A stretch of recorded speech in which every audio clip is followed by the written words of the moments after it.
For the first time since announcing his run for re-election, Vermont Governor Phil Scott spoke with reporters today. He discussed his priorities now that the session is over, both for his current term and potentially his next. ABC 22's Malachi Flynn joins us live in the studio with more tonight. Lauren, the last days of the session brought a flurry of passed bills. The governor is going through them, deciding whether or not to sign them. But he is also setting his sights on re-election and looking ahead to another term. Governor Phil Scott explained the process of bill review and approval that he and his administration has ahead of them after the legislative session. He noted the intensity of this particular session and the volume of bills passed in its final days, saying he has his work cut out for him as he begins reviewing them. A little over 100 bills were passed since January, 60 of them between Wednesday and Friday of just last week. About 40 were passed on the last day alone. Once we receive the final bills from the legislature, we will take the 5 days we're allowed to carefully consider what to do with them.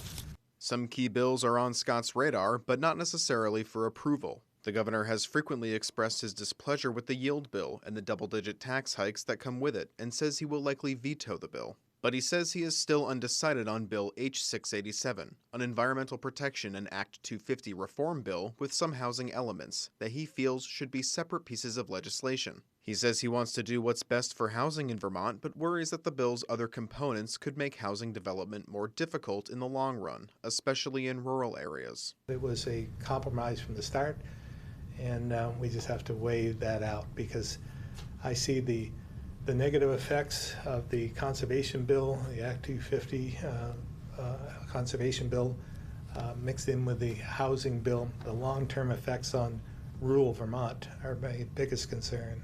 But Scott is also looking ahead to his next run for office. He announced over the weekend that he would seek re-election for a 5th term as governor. He says he has an obligation to speak for Vermonters whose voices are not heard by lawmakers. I have a sense of responsibility. To be honest, I could have gone either way, but in the end, I thought, somebody needs to be there to be the voice of Vermonters. And right now, I think we're so out of balance in the legislature that we're not hearing from everyone. Scott says the recent tax increases and costs imposed on Vermonters were a factor in his decision to run, saying he wants to do what he can to keep Vermont affordable. The legislature is not finished. There's a veto session scheduled to start next month.